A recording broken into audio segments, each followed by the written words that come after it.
Hello everyone, and this is BioPhoenix here, and today we're going to be doing the pickup video for the month of May 2017, and man, like we're actually finally like seeing something of the new place. Well, yeah, things are not fully set up yet though, but you know, for the most part though, I got like the basics of stuff out of the way, which is all well and good, but yeah, definitely gonna have to do a room tour eventually, probably at the end of the year.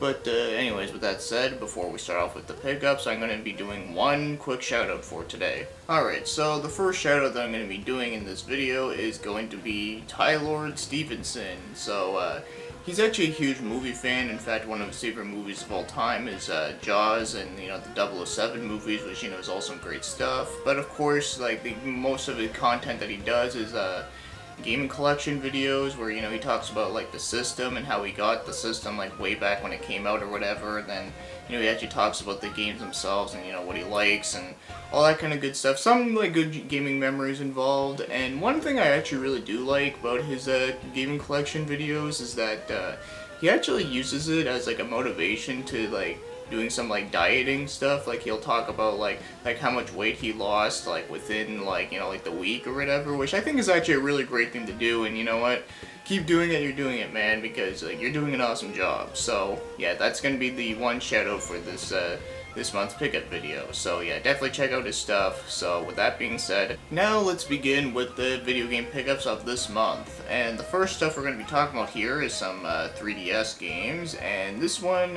is Little Battler's Experience, which is a mech fighting game. In fact, this is actually a game I had a lot of interest when it first came out, but I just, you know, it was one of those games I just never really got around to actually owning and playing. In fact, I've only played like one match of this game, and just from that match, it's actually a really enjoyable game. In fact, one of the things that this game really reminds me of is Custom Robos on the GameCube, which is a game I used to rent as a kid, and man, that game was a hell of a lot of fun, and I would love to own it again eventually, but yeah, this is definitely a really good, I guess you could say, successor to it, I guess you can say.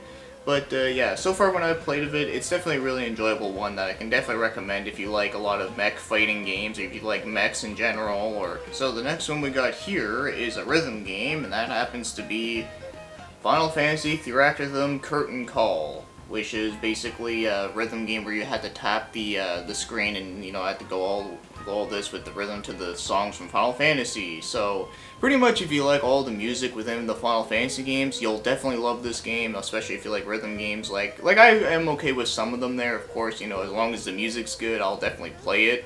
And this one was, you know, I love Final Fantasy and I love a lot of their soundtracks, so yeah, this is definitely a must for me.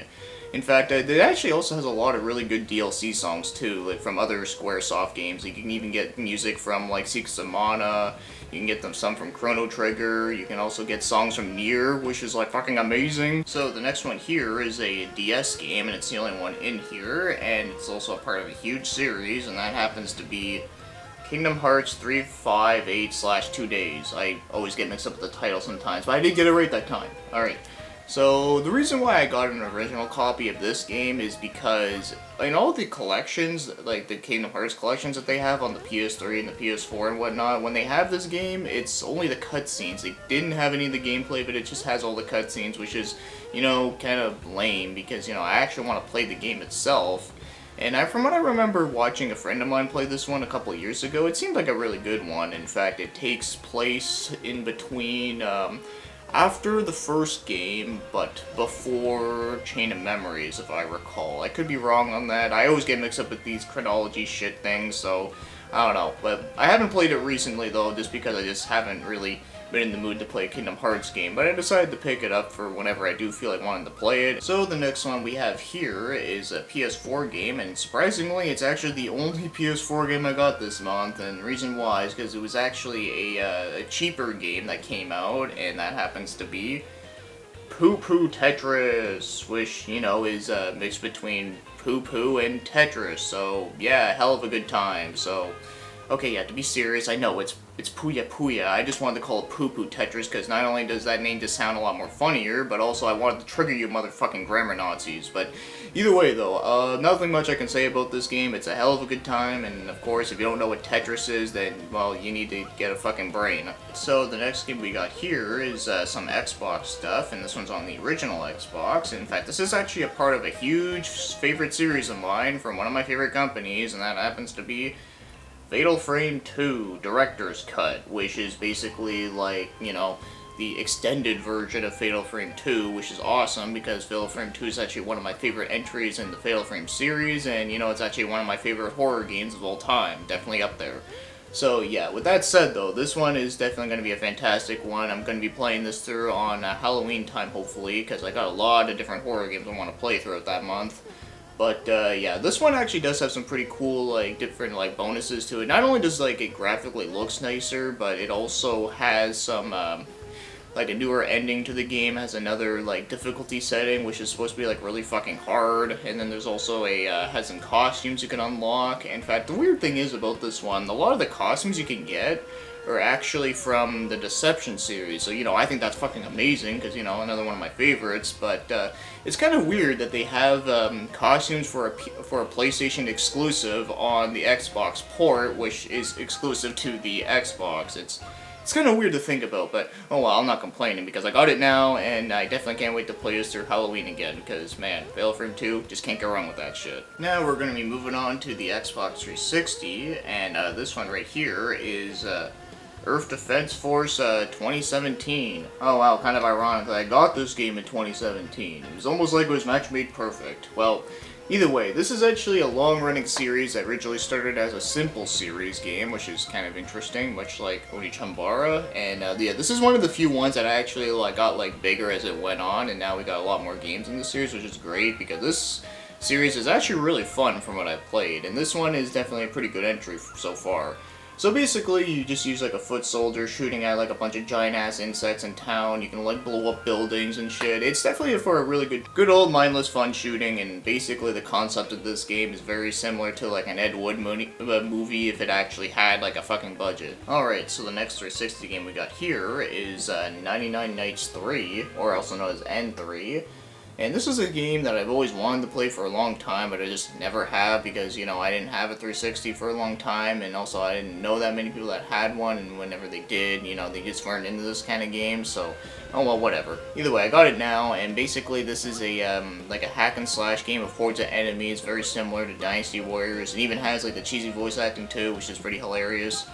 But, yeah, this one I do think is a pretty fun game, but of course, you know, that's because it is, like, my type of game that I do really like, where I know some people don't like that kind of stuff, which, you know, understandable. But, yeah, so far I'd say this is a pretty good one. I don't think it's, like, the best, like, Musho type style of game ever, but I do think it is better than, like, what we had at the time, which, you know, like, Dynasty Warriors 6. Oh, god, that one fucking sucked. This one is definitely better than that, I'll guarantee you that. But, and also, one thing I will say is that I think Microsoft should actually revive this series or something like that, because, you know, they kind of need more exclusives on their Xbox One. So, moving right along, now we're going to be talking about some Vita games, and this one right here is one that actually just came out recently, and that happened to be Yumatawari Moto Mask of Deception. I'm just gonna call it Mask of Deception because it's just so much fucking easier to say. But yeah, this is the launch edition where it comes with like an art book and all that kind of stuff. It's pretty cool looking, but as for the game itself, this is actually a hybrid of a visual novel and a tactical RPG.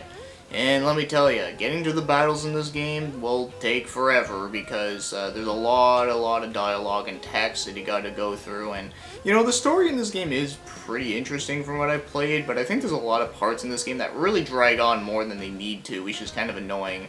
Like, for an example, it's like, okay, do we really need to know everything that goes on about when you have to help out at the end? Like, seriously? Like, I just want to fucking get to the battles and shit. Because the battles in this game are actually pretty good, it just, you know, it takes forever to get there. And I know I like making jokes about Persona 4 taking forever to get the battles, but this one, I think, definitely takes the cake on that, so yeah, either way, this game is definitely not going to be for everyone, but from what I have played of this one, I put like 6 hours into it so far. It's good, but definitely one that I'm going to have to play like off and on because it's a very slow-paced game, and like I said, it's not going to be for everyone. If you played Tears of Tierra 2 on the PS3, it's exactly like that. Now, the last 3 games that I'm going to be talking about here were all games that I got through Game Exchange with Floops 900. In fact, we've actually done a couple of these before, so, you know, as always, thank you very much, dude, you're awesome. Alright, so the first one we got here that was done through the exchange is Steins Gate, which is a visual novel. In fact, I'm pretty sure you're probably familiar with the anime that it's based off of. In fact, that's actually how I heard about it, and you know what? I actually like the anime quite a bit. I think it's a really enjoyable time travel story, but yeah, I never actually played the game, but I always wanted to because of that, and in fact, oddly enough, for the anime feature that's going to be coming right around the corner, I actually did a review of the anime of this game, and yet I haven't even played it. I know, I kind of wish I would have waited on that, but either way though, I am very glad to have this. I am going to be playing through it once I finish up Root Letter, because I really want to finish up that one before I go into another, you know, story-based game. So the next one in here is also on the Vita. In fact, it's actually a remaster of another game, and that happens to be Muramasa Rebirth, where originally it was on a Wii, and the Wii version was called Muramasa the Demon Blade, and this is actually a really kick-ass game. Now, I've only played the Wii version, I haven't gotten to this one yet though, but from what I've seen of it though, it's basically like just a simple remaster, you know, just nicer graphics and such, so, you know, that's all well and good, and, you know, this game is just a really beautiful looking game. It has some really awesome art style, you know, from like Vanillaware, which is to be expected. And, you know, it has, it's basically an action RPG with some Metroidvania style to it, you know, very, like, exploration and lots of bosses to find and secrets to find, all that kind of good stuff. It's, you know, the same people that made Odin Sphere, so, you know, if you like that kind of stuff, then this one is definitely, like, a must-play for that. Alright, so the last game that was done through the exchange, and also the last game that's in this video, is on the PS2, and ironically enough, this game actually did go on the PS4's PSN recently, and that happened to be Star Ocean Till the End of Time. Now, one thing that might be a bit of a surprise to many of you is that I played a lot of random-ass RPGs out there, but yet I never actually played a Star Ocean game. I don't know why, it's just one of those games I always hear people talk about, and I just never got around to playing it. Yeah, it's just one of those things, I guess. But yeah, Star Ocean though is one that always had my interest. It's basically like an action RPG, but also has like it's setting in space, which is pretty cool. And also I always hear people talk about this one and the second story on PS1. I always hear those ones are like the best ones, so, you know, I am looking forward to playing this one whenever I can. Just, you know, it might take me a while there because, you know, I got a lot of other shit to play. But, yeah, so from what I hear, though, I mean, I can't wait to get into a Star Ocean game finally. So, yeah, this one will probably be the first one I'll play, and then I'll go to, I don't know, whichever one I can find. So, that's the end of the pickups for the month of May of 2017. So, with that said, there's not a whole lot of things I can add on to the end here, considering I just uploaded a update video talking about the stuff I'm going to be doing for June. You know, like the anime feature is going to be on in that month. It's also going to be the last one, and then, you know, there's going to be a ton of streams, and I'm still going to be doing regular content, so, you know, that's all well and good, but, so I guess the really last thing I can add on here is that, you know, hopefully some of these games are some good recommendations. Hopefully, you know, you guys can pick up and play them at some point if any of them do interest you. So, with that being said, thank you for watching, commenting, and of course, I'll see you soon.